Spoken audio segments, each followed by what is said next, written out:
tua palavra é luz no meu caminho, luz no meu caminho, meu Deus. Tua palavra é luz no meu caminho, luz no meu caminho, meu Deus. Caríssimos irmãos e irmãs, que bom nos encontrarmos neste domingo em que nós celebramos o segundo domingo do tempo comum.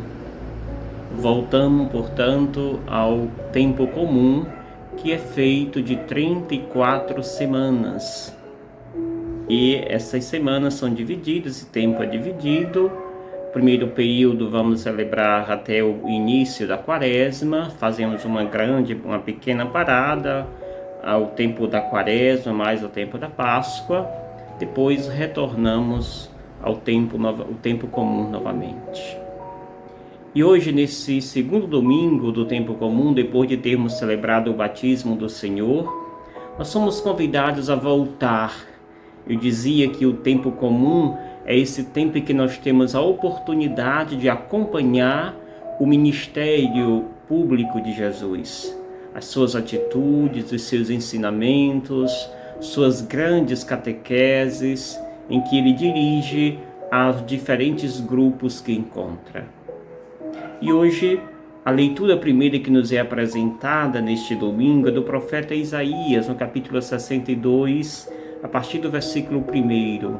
Aquele belíssimo poema em que Deus, o profeta, dirige a Jerusalém que está sendo reconstruída. Este povo que retorna do exílio e que agora reconstrói a sua cidade. E que ali o profeta demonstra um Deus amável, um Deus que ama seu povo, um Deus que se coloca como a noiva, que quer reconquistar aquele noivo que havia sido, a noiva que havia sido separado ou estava com divergências e que agora esta relação é retomada. E aqui nós percebemos o incansável zelo de Deus para com seu povo. Demonstra especialmente quando diz o profeta: não me calarei, não cansarei, até que tenha conquistado a justiça e a salvação do meu povo. Ou seja, a justiça e a salvação é o critério, é aquilo que faz com que Deus lute para trazer o seu povo de volta à liberdade.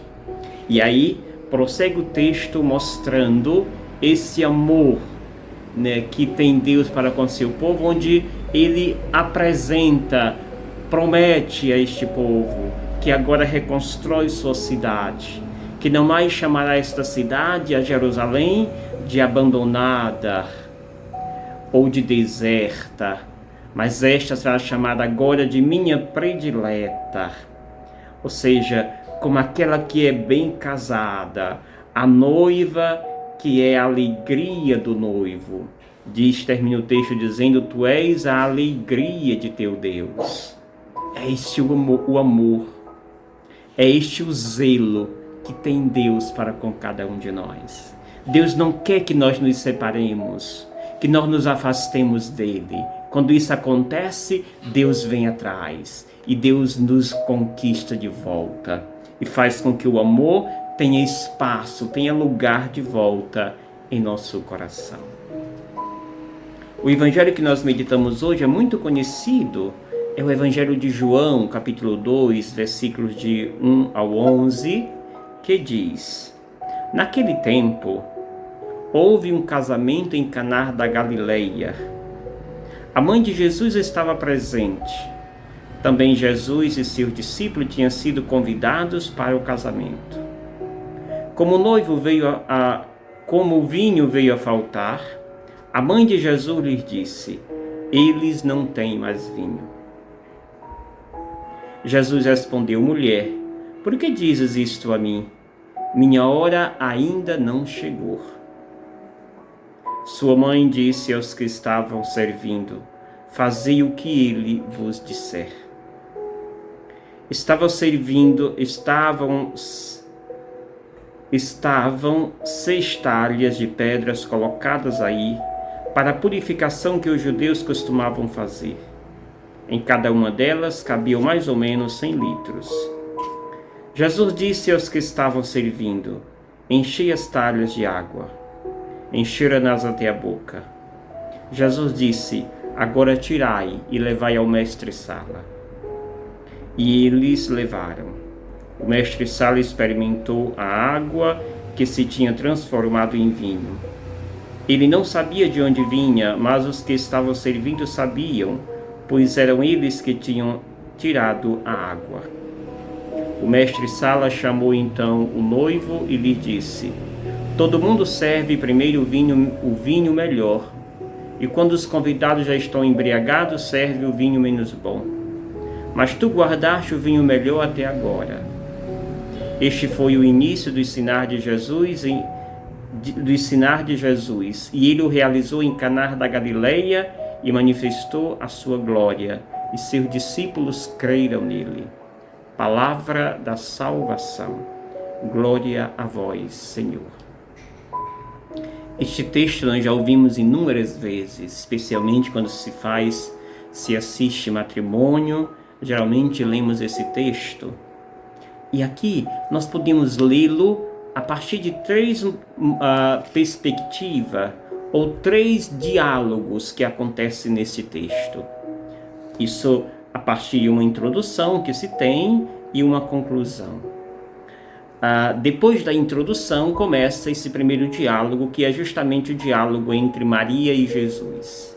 O texto não chama aqui pelo nome de Maria, também não chama Maria como mãe de Jesus, mas chama mulher para se dirigir a Maria.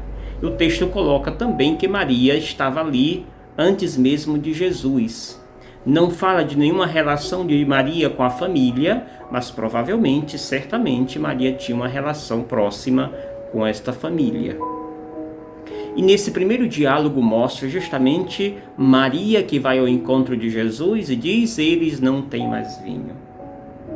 E a resposta de Jesus é imediata: mulher, por que dizes isto a mim? A minha hora ainda não chegou. Os exegetas dizem que esta hora, referida por Jesus, se trata da hora da cruz. Portanto, Jesus está falando daquilo que vai acontecer com ele. A minha hora ainda não chegou. Mas também manifesta uma relação muito próxima de Maria com Jesus. E ainda mais, manifesta uma fé autêntica de Maria em Jesus. Maria sabia que Jesus poderia fazer alguma coisa. Do contrário, ela não teria ido até Jesus. Se ela vai é porque ela sabe que Jesus, seu filho, poderá fazer alguma coisa. Isto faz com que Maria, portanto, vá até ele. E termina esse diálogo quando Maria diz para os servos: fazei o que ele vos disser. Fazei tudo o que ele vos disser. Esse é o papel do discípulo. Esse é o papel daquele que é chamado por Deus. Fazer tudo o que nos pede o Mestre. Ou seja, está à inteira disposição dele. E Maria diz isso a partir do seu testemunho, a partir da sua vivência. Não sai do nada de sua cabeça, mas isso é dito a partir daquilo que ela já vivia. Ela fazia tudo o que o Mestre mandava, ou seja, tudo o que Deus lhe pedia. O segundo diálogo se trata desse justamente diálogo entre Jesus e os serventes. Quando Jesus manda os serventes encherem as talhas de água e depois pede que estes retire e leve ao mestre-sala. E nesse colocar a água e retirar a água acontece o grande sinal. São João não chama os milagres de Jesus de milagres, mas sim de sinais. E aqui, como nós sabemos, é o primeiro sinal de Jesus no Evangelho de João, dentre os 7 que João vai citar. E aqui, portanto, Jesus manda que os mestres, que os serventes coloquem, encha as talhas de água, depois retira. Esta é a liturgia, digamos assim, da realização do sinal presente em João. Assim fazem os serventes e assim vai acontecer a resposta de Deus, de Jesus, à indagação, ao pedido de sua mãe, ao pedido de Maria. O último diálogo se dá entre o chefe da mesa e o noivo, chamado mestre-sala. E aqui ele vai questionar o noivo, pois era de costume se oferecer o vinho melhor quando todos estavam bem no início da festa. Quando todos não sabiam o que estavam fazendo, então se oferecia o vinho menos bom. E aqui ele percebe que foi invertido esses momentos, e por isso indaga. Mas ao mesmo tempo que ele indaga, ele está dizendo que algo de anormal ali se deu. E aqui se dá, portanto, esta fé e esta, digamos assim, profissão de fé naquilo que ali se deu. Ou seja, o novo aconteceu. Ali, aquilo que era para ser uma tragédia se tornou uma continuação de um belo acontecimento. Caríssimos irmãos e irmãs, é assim que Jesus nos convida. Que a nossa vida seja refeita deste vinho novo. Que este vinho novo tenha espaço em nossa vida. E a nossa vida seja uma vida festiva, alegre, repleta desta presença de Deus. Pois Deus se dá conta, por meio de Maria, do que está faltando. E percebendo o que falta, Deus age e faz acontecer o melhor. É isto que Deus também faz na minha, na sua, na nossa vida. Terminamos esta reflexão com o que nos fala São Paulo, a carta aos Coríntios, quando nos fala no capítulo 12, 1 Coríntios, quando nos fala que há diversidade de dons, mas um só é o Espírito, um só é o Deus. A diversidade, há aqueles que têm habilidade da oratória, aqueles que têm habilidade da pregação, aqueles que têm habilidade do canto, mas um só é o Espírito. Ou seja, Deus se faz presente em todos nós e nos dá para cada um habilidades, dons diferentes. O convite desta liturgia, dessa segunda leitura, é que nós abracemos o dom que Deus nos deu. E não abafemos este dom. E ao descobrir o dom que Deus te deu, coloque a serviço. Deve estar a serviço do outro e não a teu serviço meramente. Que o Senhor nos abençoe. Nos conceda uma semana repleta de sua presença e do seu amor. Te convido, sempre que você recebe os meus vídeos, que você possa se inscrever neste meu canal. Se inscreva, compartilhe com seus amigos, nos seus grupos. Peça que se inscreva no canal do Padre Gildenor.